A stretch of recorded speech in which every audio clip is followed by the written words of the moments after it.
রহমতুল্লাহ। বিসমিল্লাহির রহমানির রহিম। নাসির ভাই, প্রিয় এলাকাবাসী, প্রিয় মুসল্লি ভাইরা, আমি আপনাদের এলাকার সন্তান। দীর্ঘদিন আমি শুনতে পেরেছি এলাকার যে ওরস মাহফিল হয়, অনেক ভক্তবৃন্দ এখানে একত্রিত হয়ে পবিত্র কোরআন সুন্নাহর বিষয়ে আলোচনা হয়।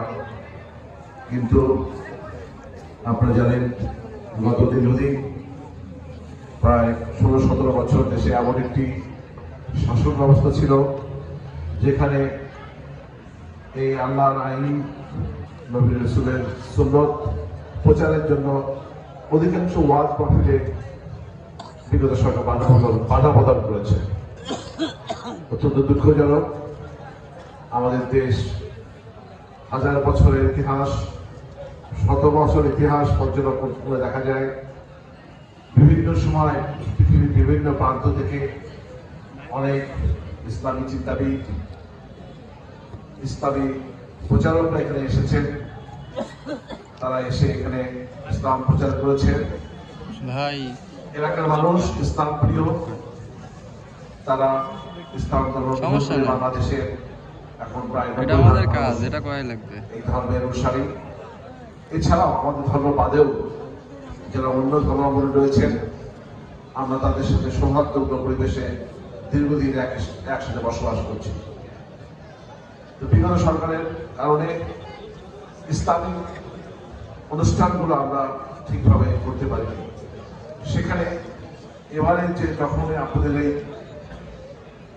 অনুষ্ঠানটি হচ্ছে, হচ্ছে, তখন আমরা একটি মুক্ত স্বাধীন পরিবেশে যারা ওয়াজ করছেন, কথা বলছেন, তারাও যেমন কথা বলতে পারছেন, আমি এখানে এসেও আজকে মুক্ত পরিবেশে কথা বলতে পারছি।